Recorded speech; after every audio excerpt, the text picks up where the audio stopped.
Peppe, ciao, ben ritrovato. Ciao Simone, ciao a tutti Ciao. voi. Ciao, Ciao. ciao Peppe.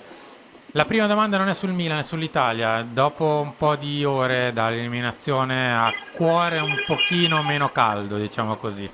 Come l'hai vista la nostra nazionale? A parte male. Nel senso, che spiegazione ti sei dato per una non prestazione?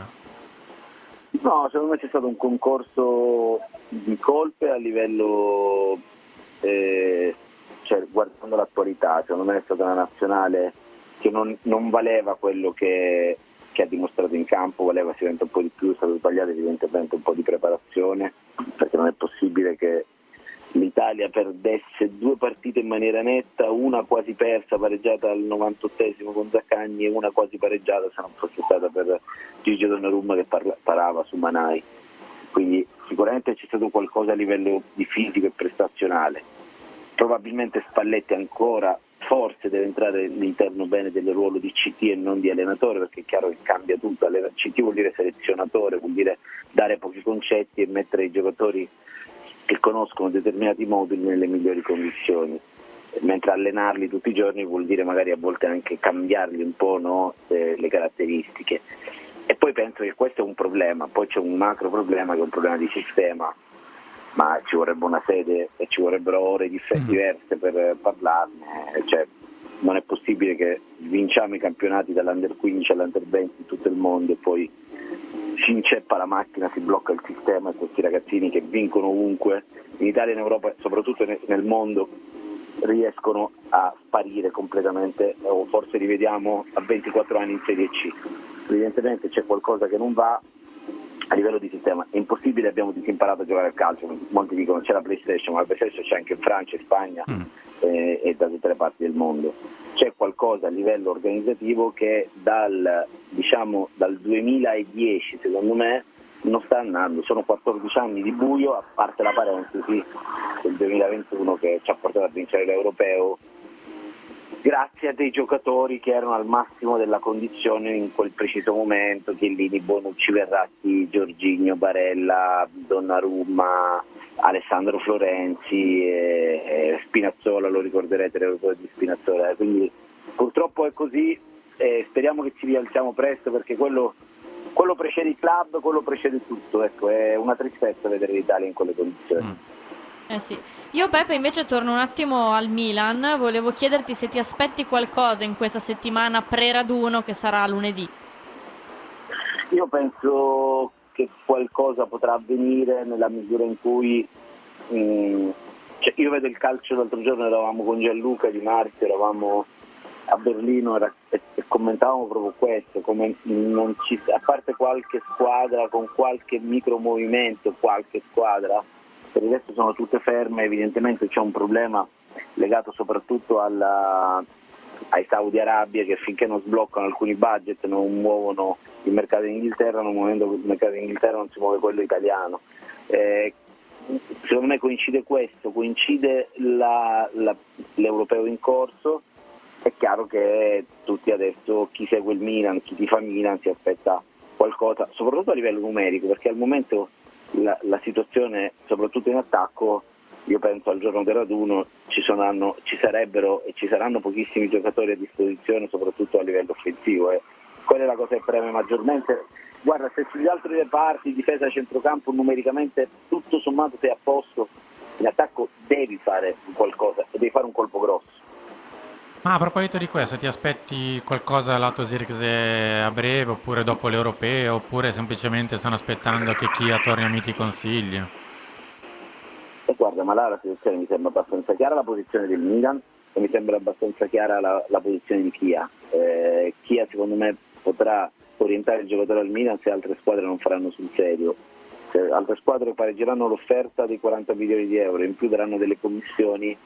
Il calcio ormai è diventato questo, purtroppo. Non mi metto a giudicare, perché l'altra volta ho detto che il Milan faceva bene a non pagare le commissioni, sono stato attaccato dicendo che io dico che il Milan non dovrebbe scendere a compromessi. Io credo che ci sia sì un'etica anche nel calcio, e che purtroppo con determinati compromessi, come abbiamo visto anche ultimamente, anche il calcio italiano sta pagando le conseguenze.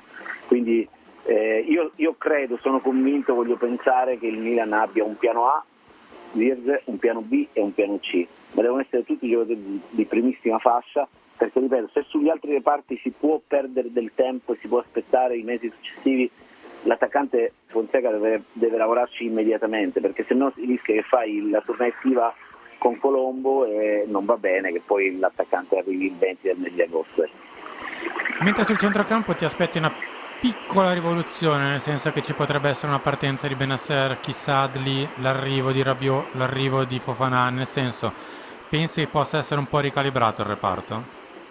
Secondo me è un reparto che ha bisogno di più chili, di più centimetri, di più muscoli, ci siamo accorti da quando è andato via che sì, e poi la conseguenza, la successiva gestione di Tonali mi ha perso forza, e la forza oggi nel calcio, mi rendo conto, è tutto. Ho visto delle partite della nazionale dove alla fine ci sono due giocatori che mi hanno impressionato a me, Xhaka e mi ha impressionato Rodri, perché non sono Pirlo, ma oggi il calcio vuole quello, vuole giocatori stantuffi da 1,85, 1,90 che non si fermano mai, che giocano bene al calcio, che hanno una visione totale, difensiva e offensiva, e che migliorano soprattutto. Se tu davanti vuoi essere bello al centrocampo devi fare fatica nel senso di corsa.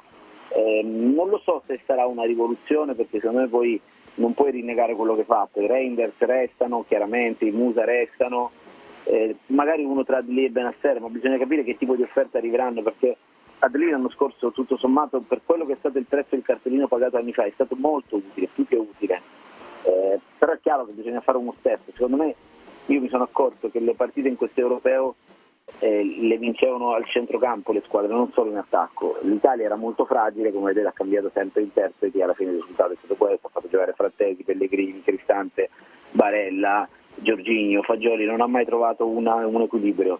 Sono delle squadre che non hanno mai cambiato, funziona così secondo me. Guardate il Real Madrid con Toni Kroos, Camavinga e chi più ne ha più ne metta, e guardate l'Inter che ha un centrocampo di valore anche come alternativa, perché l'Inter quest'anno in più come alternativa c'è anche Zielinski.